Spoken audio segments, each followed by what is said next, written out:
नमस्कार, मी केतकीज किचनमध्ये तुमचं स्वागत करते। जर चॅनलवर तुम्ही प्रथमच आला असाल तर सबस्क्राईब करायला विसरू नका आणि नवनवीन रेसिपीजच्या अपडेटसाठी बेल आयकॉनला हिट करा। चला तर मग सुरू करूया आजची रेसिपी। मुलांच्या शाळेच्या डब्याचा आजचा हा आपला तिसरा भाग। आज आपण पाहणार आहोत छान मस्त प्रोटीनयुक्त असे सोया चंक्सचे कटलेट।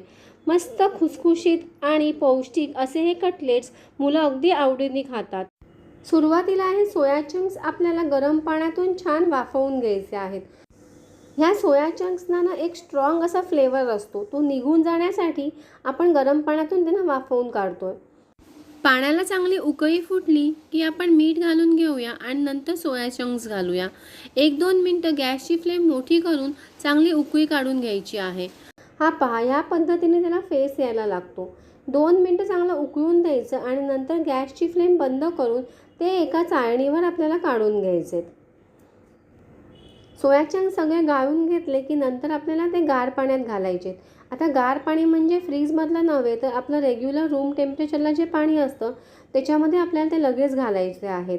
एक तर डायरेक्टच आपण झाऱ्याने काढून गार पाण्यात घालू शकतो किंवा या पद्धतीने पहिले चाळणीवर काढून घ्या आणि नंतर गार पाण्यामध्ये घाला।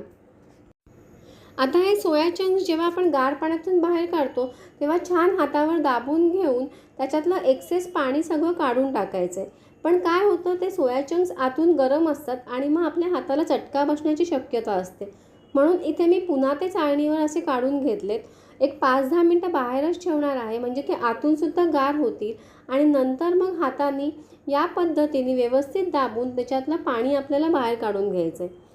जेवढं शक्य होईल तेवढं या सोया चंक्समधनं पाणी चांगलं काढून घ्यायचं आहे। एकदा का पाणी काढून झालं की नंतर मिक्सरमधनं आपल्याला ते चांगलं फिरवून घ्यायचं आहे। मिक्सरमधनं जर एकत्र सगळे सोया चंक्स वाटले जात नसतील तर छोट्या छोट्या बॅचेसमध्ये वाटून घ्या। वाटून झाल्यावर सोया चंक्स या पद्धतीने एकत्र येतात। आता आपल्याला बाकीचं साहित्य घालून घ्यायचं आहे। सुरुवातीला चवीप्रमाणे मीठ घालून घेतोय, नंतर बारीक चिरलेली हिरवी मिरची घालून घेऊया। भरपूर अशी कोथिंबीर घालून घ्यायची आणि थोडासा गरम मसाला घालून घ्यायचा आहे। आता आपण लाल तिखट घालून घेऊया। अर्धा चमचा लाल तिखट इकडे मी वापरलंय। तुमच्या आवडीप्रमाणे किंवा टेस्टप्रमाणे तिखटाचं प्रमाण कमी किंवा जास्त तुम्ही करू शकता। बनवायला अतिशय सोपे असे हे सोया चंक्सचे कटलेट्स तुम्ही आदल्या दिवशी बनवून सुद्धा फ्रीजमध्ये ठेवू शकता। म्हणजे दुसऱ्या दिवशी सकाळी उठलं की फक्त चटणी बनवायची आणि हे सोया चंक्स आपल्याला शॅलो फ्राय करून द्यायचे। आता सगळ्यात शेवटी 2 चमचे तांदळाचं पीठ घातलेलं आहे। तांदळाच्या पिठाच्या ऐवजी तुम्ही मैद्याचा सुद्धा इथे वापर करू शकता। बाइंडिंगकरिता आणि थोडासा क्रंची फ्लेवर येण्याकरिता मी तांदळाचं पीठ वापरलेलं आहे। आता पहा, हे सगळं मिश्रण आपलं व्यवस्थित एकत्र करून झालेलं आहे। आता लहान मोठ्या जशा आकाराचे आपल्याला हे कटलेट्स बनवायचे तसे आपण बनवून घेऊया।